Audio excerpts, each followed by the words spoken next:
सियारे सहरात में जा घिड़ी वसंदे मींह, हलो तो पुछूं सुहिणी जा करे ॼाणे नीअ, जंहिंखे रातो ॾींहुं मिहारी मन में। स्टेज ते वेठल अवामी तहरीक जा मरकज़ी सदर साईं लाल जरवार, सिंधियाणी तहरीक जी नई चूंडजी आयल सदर अदी उमरा समूह ऐं समूरियूं भेनरूं ऐं भाइरो जिए सिंध, जिए लतीफ़, जिए तव्हां ऐं असांजी हक़परस्त जिदोजहद। सभ खां पहिरीं सिंधियाणी तहरीक जी नई चूंडजी आयल बाडी खे आउं मुबारकबाद पेश कयां थी।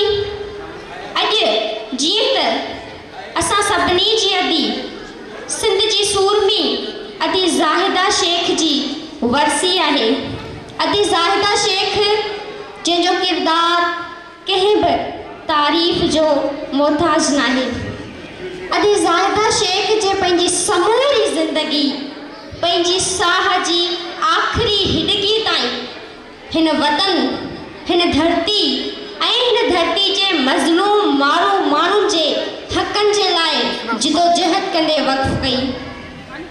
हुन हर महाज़ ते, हर ॾाढे ज़ुल्म ख़िलाफ़, हर बर्बरियत ख़िलाफ़, हिन समाज जे मुरवज रीतनि रस्मनि ख़िलाफ़ ऐं नाइंसाफ़ियनि ख़िलाफ़ हर रैली, हर धरणे, हर लॉन्ग मार्च खां वेंदे तक़रीरनि तोड़े तहरीरनि में हर महाज़ ते पंहिंजो आवाज़ बुलंद कयो।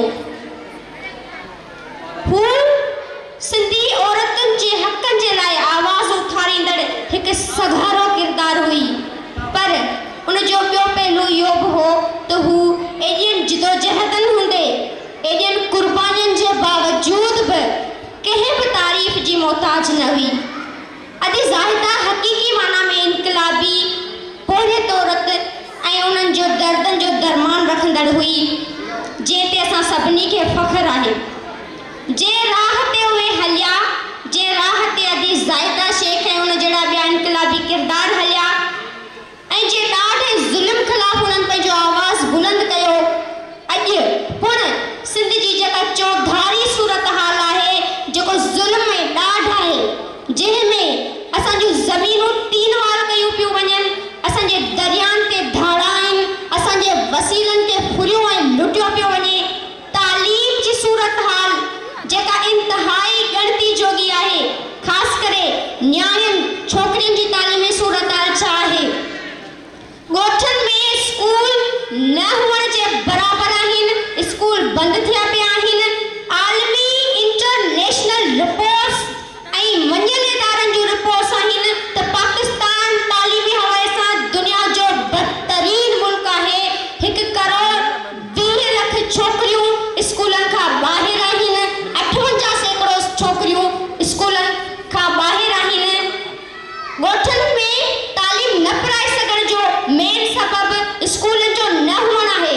थियण त इहे खपे त हर 2 या 4 किलोमीटर ते न्याणियुनि खे तालीम नथा ॾियारे सघनि। स्कूल 10-15 किलोमीटर परे हुअण जे करे छोकिरियूं अॼु जे हिन जदीद दौर में बि तालीम जहिड़े हथियार खां महरूम आहिनि।